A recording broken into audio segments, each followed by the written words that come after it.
Donc bonjour à toutes et à tous, nous allons vous présenter une technique de négociation qui est intitulée « Se mettre à ses côtés ». Donc cette tactique consiste à faire un travail psychologique sur l'autre partie pour lutter contre les émotions négatives, donc comme par exemple un comportement défensif, une peur, des suspicions ou alors son hostilité, afin d'arriver à une bonne négociation. Donc la tactique sert en principe une stratégie collaborative. Si elle est appliquée selon les règles de l'art, elle a de très fortes chances de déboucher sur un accord à la fois juste et efficient pour les deux parties. Donc pour que vous compreniez mieux son fonctionnement, nous avons préparé une petite vidéo dans laquelle Alexandre jouera le rôle d'un fournisseur d'acier. Joris, quant à lui, se retrouvera dans la peau d'un conducteur de travaux mécontent suite à un retard de livraison.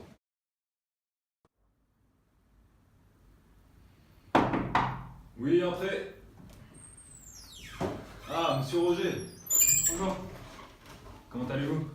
Super, super. Vous vous souvenez de moi, bien sûr? Oui, bien sûr, le problème de livraison de la dernière Ouais, il fois. y a une semaine, ouais. Ouais, Une journée de retard. Qu'est-ce que je fais, moi, avec ça? Bon, calmez-vous. Non, bien sûr. Avec tous les sous-traitants qui m'appellent sans cesse pour Monsieur pouvoir me Roger, savoir calmez-vous, quand livrer et calmez-vous. tout, je fais quoi, moi? Écoutez-moi, ce qu'on va faire, c'est qu'on va se poser calmement autour de cette table et on va en discuter. Et ben, on va en discuter. Bon, monsieur Roger, allez-y, expliquez-moi le problème. Ça va être très simple. Comme vous le savez, ça fait des années qu'on travaille ensemble, C'est vrai. que vous nous donnez des aciers plutôt de bonne qualité. Mais moi, il y a une semaine, là, avec votre retard d'une journée sur mon Une journée chantier. de retard. Ouais, une journée. Vous savez ce que ça m'a engendré? Des sous-traitants qui m'appellent tous les jours pour savoir comment on va s'organiser pour le chantier, du personnel que je paye à rien faire, tout un chantier à gérer avec des délais considérables. Voilà. Maintenant, moi, j'ai 3 sous-traitants qui sont en difficulté et je suis bloqué et je peux rien faire avec eux. 3 sous-traitants en difficulté. Ouais. Et je peux vous dire que la somme, eh ben, ça va être bon à pomme. Donc, qu'est-ce qu'on fait maintenant? Donc comme nous venons de le voir, cette première étape consiste à effectuer une écoute active. Donc, ce qui va permettre de valoriser notre interlocuteur, mais aussi de mieux cerner les enjeux de la négociation. L'écoute demande de la patience et de la discipline, surtout pour les personnes très bavardes. Donc c'est un investissement et le fait de montrer réellement de l'intérêt pour les problèmes et les autres parties permet de l'inciter à faire de même avec eux. On remarque tout d'abord que Roger est hostile et en colère à l'égard d'Alexandre suite au problème de livraison. On voit qu'Alexandre contrôle ses émotions pour ne pas tomber dans la même spirale négative que Roger. Donc une fois ce travail fait sur soi-même, il s'agit de faire la même chose avec l'autre partie. Alexandre ne se comporte pas non comme un adversaire, mais propose un dialogue afin de régler le différend, ce qui a pour effet de diminuer légèrement les tensions dans un premier temps. Il laisse Roger exposer ses problèmes en continuant une écoute active afin de montrer de l'intérêt. Donc à plusieurs reprises, on remarque qu'Alexandre paraphe Roger avec une journée de retard, mais aussi 3 sous-traitants en difficulté, donc ce qui a pour but de montrer que Roger a bien été écouté et compris. Et cela permettra à Roger de reprendre Alexandre si quelque chose n'a pas été compris. Monsieur Roger, aujourd'hui, vous venez me voir dans mon bureau pour qu'on puisse parler. Et honnêtement, je pense que c'est la bonne solution. Si je me mets à votre place, avec un chantier aussi important que le vôtre, et un fournisseur qui me cause une journée de retard, plus des pénalités avec les problèmes de sous-traitants qui vont avec, je comprends, je viendrai moi aussi me plaindre auprès de ce fournisseur. Maintenant, on est là tous les deux aujourd'hui. On se connaît, on a déjà pas mal travaillé ensemble. À ma connaissance, c'est la première fois qu'un incident de ce genre se produit. Donc, très sincèrement, je vous présente mes excuses et je vous demande de les accepter. Écoutez, ça va être bien simple. Moi, des excuses, c'est pas ça qui va m'aider. J'ai un trou financier énorme et ça, Monsieur c'est à cause de Roger, votre monsieur faute. Roger, calmez-vous. Moi, c'est pas ça qui va me régler mon problème. On fait quoi, moi? Écoutez-moi. Je comprends que des excuses, ça règle pas tout. Mais on part sur une relation commerciale que j'ai envie d'améliorer. Et pour ça, il faut vraiment qu'on reparte sur de bonnes bases. On met tout à plat et on repart de zéro. Donc une fois que le point de vue de l'autre partie a bien été compris, donc il convient de le respecter sans forcément de s'y plier. Donc cela contribue à créer de la confiance, car on sait très bien que chacun a besoin de reconnaissance. Donc cela aussi crée des conditions psychologiques pour inciter l'autre partie à comprendre notre propre point de vue. Donc Donc un moyen très efficace de montrer son respect pour le point de vue de l'autre partie consiste à anticiper ses propos et à les avancer avant lui. Donc Alexandre l'a très bien fait dans cette partie. Donc, en plus de la compréhension du point de vue de l'autre partie, il y a aussi la compréhension de ses émotions. Donc, une fois que l'autre partie a compris que vous faisiez preuve d'empathie, donc il est possible de la raisonner. L'autre partie doit évidemment sentir de la sincérité et doit donc pour cela employer des techniques de communication adaptées. Un autre moyen de montrer son respect est tout simplement de s'excuser en reconnaissant sa faute. Donc souvent, après qu'une faute ait été commise, la plupart des gens victimes de cette faute sont prêts à pardonner. Il est assez facile de leur donner cette opportunité. Les excuses offrent le bon moyen de résoudre un conflit. Et enfin, donc face à une partie qui attaque, se montrer calme reste une arme très efficace. Bon, très bien. On a eu ce problème de livraison. En dépit de ça, comment ça s'est passé au niveau de la réception? Est-ce que vous avez été satisfait? Écoutez, les matériels, d'accord, sont de bonne qualité, les aciers marchent très bien, voilà, on travaille ensemble depuis très longtemps, mais c'est pas ça le problème. Moi, je peux pas accepter un retard d'une journée. Je sais pas si vous vous rendez compte, mais ça me cause des décalages dans le planning énormes. Je veux dire, c'est quand même votre rôle d'arriver à l'heure, à temps, pour pas que je sois pénalisé et imputé sur mon chantier par la suite. C'est vrai, je comprends très bien. Après, comme vous l'avez dit, nous, on fournit toujours des prestations de très bonne qualité, d'accord? Au niveau de la concurrence, on est au-dessus, largement, c'est d'ailleurs pour ça que vous traitez avec nous, je suppose. Voilà, maintenant, au niveau du problème de livraison, je vais être très clair avec vous. Je vais vous expliquer comment ça s'est passé. Vous savez très bien que nos usines sont situées au sud de Paris. Lors de la livraison, notre camionneur, sur ce trajet-là, il a eu un problème de crevaison. En plein après-midi, il y avait de la circulation, donc c'était très compliqué pour lui, surtout que vous savez très bien que quand il s'agit de changer un pneu de camion, on ne peut pas le faire tout seul, donc il a été obligé d'appeler quelqu'un pour qu'il vienne l'aider. C'est sûr. Donc là-dessus, on a perdu du temps. Après, je comprends que ça vous impacte, mais... Oui, en fait. Bonjour monsieur, je vous ai préparé un petit café. Non, on n'a rien demandé, ça va. Ah, très bien, Merci. c'est bien. Au revoir. Au revoir. Ah, c'est stagiaire, je vous jure. Je peux pas dire. On sait pas comment les occuper. Hein. Ouais, la dernière fois, là, même un mur, j'étais obligé de lui faire acheter des clopes. C'est une bonne technique, ça. Donc la troisième étape consiste à montrer donc, son accord avec l'autre partie dès que possible. L'autre partie aura davantage de mal à attaquer quelqu'un qui se montre coopératif. Donc pour ce faire, il convient de relever des parties sur lesquelles on est d'accord pour ensuite se focaliser dessus. Donc Alexandre remplit très bien cette tâche en remettant l'accent sur un service de qualité, donc le meilleur du marché, mais surtout en reconnaissant sa faute. Donc l'humour peut aussi être utilisé et il se révèle être un outil très efficace pour se rapprocher de l'autre partie. Donc dans la vidéo, on voit que le fournisseur fait une blague sur le stagiaire, ce qui a pour effet de détendre l'atmosphère. Donc ce qui amène M. Roger à faire lui aussi une blague donc, sur le petit stagiaire. Enfin, il s'agit d'accumuler les oui pour donner un aspect positif à la discussion et ainsi faire diminuer la tension, alors que le non crée de la frustration chez l'interlocuteur. Donc il faut aussi essayer d'adapter sa communication à l'autre partie afin de travailler sur la même longueur d'onde qu'elle.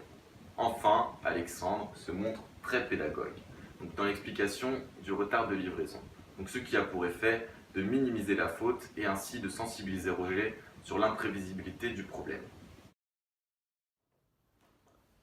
Bon, écoutez.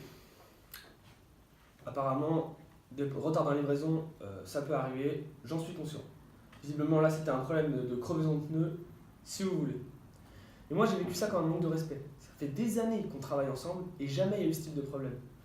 Là, la semaine dernière, quand j'ai appelé votre camionneur, il n'a pas répondu. J'étais pénalisé et du coup, je vous ai appelé 3-4 fois, 0 réponse de votre part non plus. Je comprends pas, j'ai dû attendre le lendemain pour avoir un appel. Qu'est-ce que c'est? Enfin, monsieur Roger, c'est normal. J'étais en congé juste avant. Je pouvais pas vous répondre. Justement, on s'était mis très clairement d'accord, comme quoi cette semaine vous seriez disponible à me répondre à toute heure de la journée parce que vous saviez que j'étais en période de rush. Ah, mais je crois qu'on s'est mal compris en fait. Je vous parlais de la semaine d'après.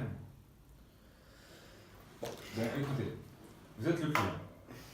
quand vous vous adressez à nous, on est censé vous fournir d'excellentes prestations. Je suis conscient que celle-ci, c'est pas très bien déroulé.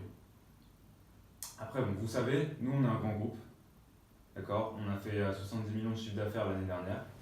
Ça va. Des clients, on en a beaucoup. Après, moi, je sais qu'on a développé de très bonnes relations commerciales ces dernières années, donc je souhaite vraiment vous garder comme client. C'est vraiment quelque chose qui me tient à cœur. Bon, est-ce qu'on n'irait pas se boire un petit café pour continuer cette discussion? Ouais, vous avez raison, ça apaisera les tensions. Donc toutes les étapes vues jusqu'ici touchent aux objets de la négociation et non à la personne. Pourtant, elles la touchent indirectement. Donc pour toucher directement la personne, l'utilisation de la dissonance cognitive est un bon moyen. La dissonance cognitive joue sur la différence entre la réalité et la perception de la réalité. Il s'agit donc de réduire cet écart dans le but de créer un climat de confiance. Il arrive par exemple que des négociateurs pensent que l'autre partie bafoue leur autorité. Donc si cette dernière est importante pour eux, donc il est nécessaire de montrer que l'autorité est respectée. Donc pour ce faire, Alexandre introduit dans la discussion un « mais c'est vous le client » afin de montrer son respect. Notons que pour crédibiliser la reconnaissance que l'on porte à l'autre partie, il vaut mieux s'appuyer sur des faits. Au début de cette partie, Roger se sent insulté car il n'a aucune information sur le retard de livraison le jour même, ainsi qu'aucune réponse à ses appels. C'est alors que le fournisseur va utiliser la technique dite de la contre-attaque, qui va permettre de désamorcer cette situation. Il invente donc l'excuse du congé pour justifier sa non-réponse aux appels. Il est aussi très conseillé de faire des petits gestes qui nouent des liens avec l'autre partie, comme le fait Alexandre à la fin en proposant de prendre un petit café. Donc cela permet de créer une relation de travail. Donc il n'est pas rare que des parties parviennent à s'entendre hors table alors qu'elles ne pourraient le faire officiellement. Des simples relations de cordialité permettent de dissiper des malentendus et de régler des problèmes en amont. Après vous. Merci. Ah bon, en tout cas, il était bien bon ce petit café. Ah, c'est sûr qu'il est sûrement meilleur que celui du stagiaire. Hein. Ah ça. Bon, compte tenu de la situation de mon déficit de 10 000 euros et de mes sous-traitants bloqués, plus le fait que c'est un grand groupe de renommée, je pense pas que ça vous impactera si négativement cette erreur de livraison. Donc je pense qu'un geste commercial ça va bien mieux. Attendez, je comprends pas très bien. Vous pensez vraiment être les seuls à être impactés par ça? Comment ça? Ce retard de livraison, le problème c'est qu'il s'est répercuté sur toutes les autres commandes que j'avais dans la journée. Du coup, tous mes autres clients, je les ai livrés en retard. Mais attendez, je suis quand même le premier à en subir les conséquences. Vous pourriez au moins faire ce geste. Ouais, bon. Allez, je vais voir ce que je peux faire. Bon, le montant de la commande c'était combien déjà? 20 000, c'est ça? Oui, c'est ça. Ok, 20 000, je peux vous faire. Pardon, je peux vous faire. Allez, 10%, 2 000 euros. 2 000 Ça va être euros. compliqué de monter au-delà. Ah, vous pourriez faire un effort. On est revenu sur de bonnes bases, non? Ouais, et c'est pour ça que je vais vous faire 15%. Allez, je peux vous faire 3 000 euros. 3 000 euros. Bon, allez. Disons 3 500 euros et on s'arrête là. Non, attends. Les 3 000 euros, je les fais vraiment parce que c'est vous. J'aurais pas fait ça avec d'autres clients. Et en plus, vous savez très bien que c'est très tendu en ce moment, que ce soit pour vous ou pour moi. Hein. C'est la fin de l'année qui arrive. Non, franchement, 3 000 là, je peux pas monter au-delà. C'est mon dernier mot, c'est apprendre-nous à laisser. Puis bon, ouais, le bon côté des choses aussi. Hein. C'est un tiers de ce que vous avez perdu. C'est pas mal. Un tiers.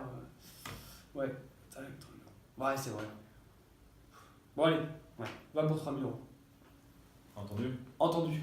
Allez. Merci. Donc si les 4 étapes précédentes ont été suivies, l'autre partie devrait être disposée, elle aussi, à écouter. Donc c'est dans cette phase qu'il convient d'exprimer son propre point de vue. Donc le moyen le plus efficace de le faire consiste à ne pas confronter le point de vue, mais à s'inscrire dans la continuité de l'autre partie. Donc le « oui et » est un outil important, il s'inscrit dans cette continuité. Alexandre utilise au moment de la négociation pour montrer qu'il fait cet effort financier car c'est Roger et personne d'autre. Donc cela permet de donner de l'importance à l'autre partie. Donc en outre, pour ne pas provoquer l'autre partie et créer en elle un sentiment de colère ou de défiance, il est préférable de dire « je » plutôt que de « vous ». Alexandre utilise « attendez, je ne comprends pas très bien » plutôt que de dire « vous n'êtes pas très clair ». L'intérêt en projetant le problème sur soi-même est de permettre aussi à l'autre partie de comprendre notre propre point de vue. Donc il convient aussi de s'affirmer car l'autre partie se sent plus respectée par une personne forte que par une personne faible. Enfin, il convient d'exprimer ces différences avec optimisme afin de créer un climat constructif et de laisser toute la latitude à la résolution du conflit. Donc, on s'aperçoit que la négociation se termine sur une bonne note avec résolution du problème de départ. Donc, nous avons pu remarquer au cours de cette discussion qu'Alexandre a réussi à créer un climat favorable à la négociation alors qu'il se trouvait face à une partie agressive et non disposée à l'écoute au début de cette conversation. Donc l'écoute de l'autre partie et la reconnaissance de son point de vue contribuent largement à calmer le jeu. Garder ses nerfs et prendre sur soi devant une personne énervée est très important, bien que difficile à réaliser. Cela permet de créer des conditions favorables à la reprise du dialogue. Donc il faut savoir se mettre à ses côtés et ne pas se comporter en tant qu'adversaire. Donc pour ce faire, il s'agit de l'écouter, de lui montrer de l'intérêt et de se montrer d'accord avec elle et de lui montrer notre respect. Donc il s'agit de rétablir la balance émotionnelle de l'autre partie afin de déboucher à une bonne négociation. Donc j'espère que notre petite simulation vous aura plu. Merci à tous